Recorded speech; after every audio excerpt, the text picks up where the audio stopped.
guys! Welcome back to my channel. So, update tayo ngayon sa gaganapan ng paikot-ikot tour. So, nasa Pampanga ngayon sina Bianca, Dustin at si Will.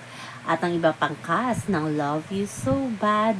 At ito na nga, yung daddy pala ni Bianca na si Tito Mon ay taga Pampanga.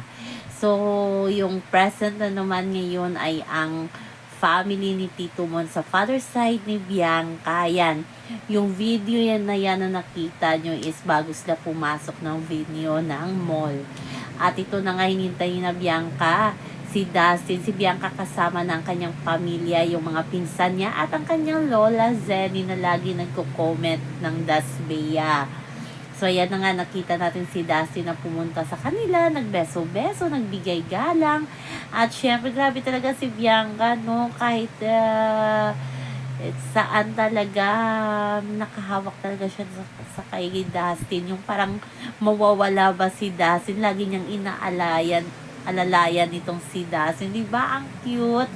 At syempre, nung mag-umpisa na, ang kanilang show sa loob ay nung time na ni Dustin ay syempre binigyan niya ng sunflower ang tita at pinsan at syempre si Lola Zenny ni Bianca kasi nasa harapan pinuntahan talaga ni Dustin at nanliligaw si Dustin sa pamilya ni Bianca, pero hindi na yan first time nakita ni Dustin. Alam nyo na yan, privately ay napakilala na ni Bianca si Dustin sa pamilya ni Tito Mon sa father side ni Bianca, si Lola Zenny. Kaya laging nakakomment si Lola Zenny sa mga picture ni Dustin at ni Bianca. At iba ngayon ang fan service ni Dustin at Bianca, diba? Nakakakakilig.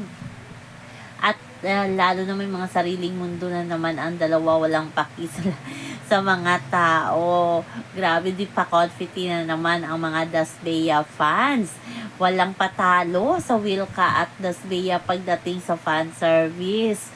As in talaga, puksaan na naman tumamaya sa Twitter kung sino ang nakapasa sa pamilya ni Bianca. Hindi din papatalo yung Wilka, alam niyo naman yan.